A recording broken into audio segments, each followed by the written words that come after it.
once upon a midnight dreary, while I pondered, weak and weary, over many a quaint and curious volume of forgotten lore, while I nodded, nearly napping, suddenly there came a tapping.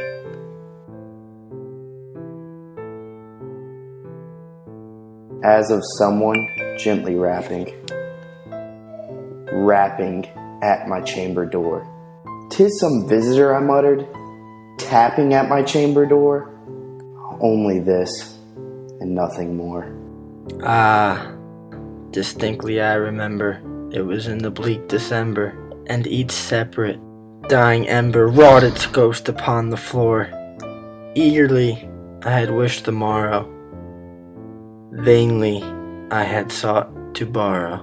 From my book Secrets of Sorrow, sorrow for the lost Lenore, for the rare and radiant maiden whom the angels name Lenore, nameless here, forevermore.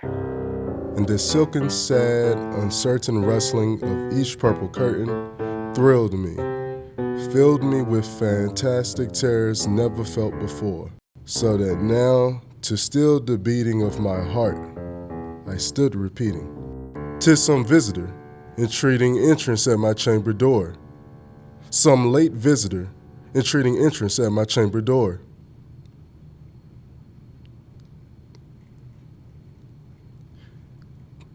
This it is, and nothing more.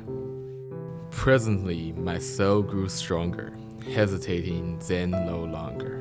"Sir," said I, "truly your forgiveness I implore. But the fact is I was napping, and so gently you came rapping, and so faintly you came tapping at my chamber door, that I scarce was sure I heard you.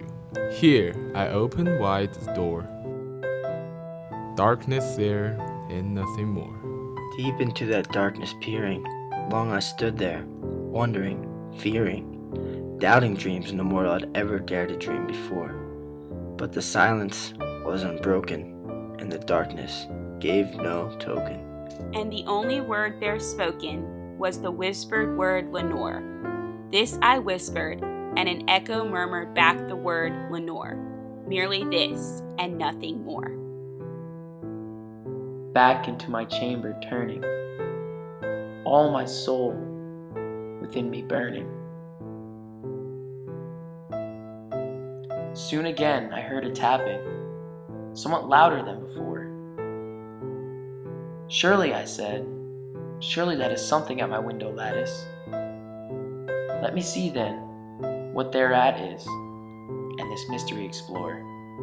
Let my heart be still for a moment, and this mystery explore. 'Tis the wind, nothing more." Open here, I flung the shutter, when with many a flirt and flutter, in there stepped a stately raven of the saintly days of yore.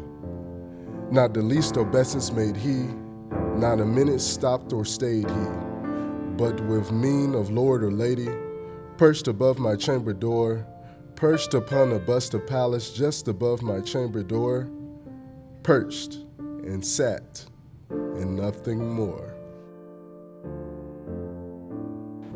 Then this ebony bird, beguiling my sad fancy into smiling, by the grave and stern decorum of the countenance it wore. "Though thy crest be shorn and shaven, thou," I said, "art sure no craving. Ghastly grim and ancient raven, wandering from the nightly shore. Tell me what thy lordly name is on the night's Patonian shore." Quoth the raven, "Nevermore." Much I marvelled this ungainly fowl to hear discourse so plainly, though its answer little meaning, little relevance he bore. For we cannot help agreeing that no living human being ever yet was blessed with seeing bird above his chamber door, bird or beast upon the sculptured bust above his chamber door, with such name as Nevermore. But the raven sitting lonely on the placid bust spoke only that one word, as if in his soul, in that one word he did outpour. Nothing further than he uttered, not a feather then he fluttered, till I, scarcely more than mothered, other friends have flown before. On the morrow he will leave me, as my hopes have flown before. Then the bird said, nevermore. Startled at the stillness broken by reply, so aptly spoken. Doubtless, said I, what it alters is its only stock and store.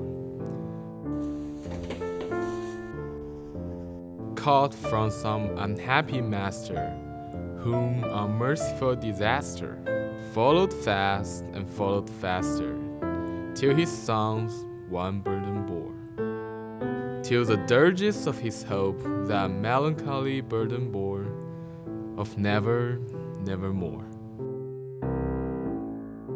But the raven still beguiling all my sad soul into smiling. Straight I wheeled a cushioned seat in front of bird and bust and door. Then upon this velvet sinking, I betook myself to linking. Fancy unto fancy, thinking what this ominous bird of yore, what this grim, ungainly, ghastly, gaunt, and ominous bird of yore meant in croaking, nevermore. This I sat engaged in guessing, but no syllable expressing, to the fowl whose fiery eyes burned into my bosom's core. This and more I sat divining, with my head at ease reclining, on the cushion's velvet lining that the lamplight gloated o'er, but whose velvet violet lining with the lamplight gloating o'er she shall press, nevermore. Then methought the air grew denser, perfumed from an unseen censer, swung by seraphim whose footfalls tinkled on the tufted floor. Wretch, I cried, thy God hath lent thee, by these angels he hath sent thee, respite in nepenthe from thy memories of Lenore. Quaff, oh quaff, this kind nepenthe, and forget this lost Lenore. Quoth the raven, nevermore. Prophet, said I, thing of evil, prophet still if bird or devil, whether tempers sent or whether tempers toss thee across a shore. Desolate yet all undaunted, in this deserted land unchanted, on this home by horror haunted, tell me truly, I implore. Is there balm in Gilead? Tell me, I implore. Quoth the raven, nevermore. It shall clasp a Satan maiden, whom the angels name Lenore. Clasp a rare and radiant maiden, whom the angels name Lenore. Quoth the raven, nevermore.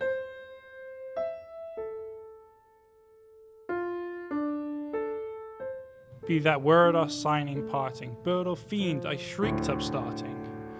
Get thee back into the tempest and the night's Plutonian shore. Leave no black plume as a token of that lie thy soul hath spoken. Leave my loneliness unbroken. Quit the bust above my door. Take thy beak from out my heart, and take thy form from off my door. Quoth the raven, nevermore. And the raven, never flitting, still is sitting on the pallid bust of Pallas just above my chamber door, and his eyes have all the seeming of a demon's that is dreaming, and the lamplight o'er him streaming throws his shadow in the floor, and my soul from out that shadow that lies floating on the floor shall be lifted never more.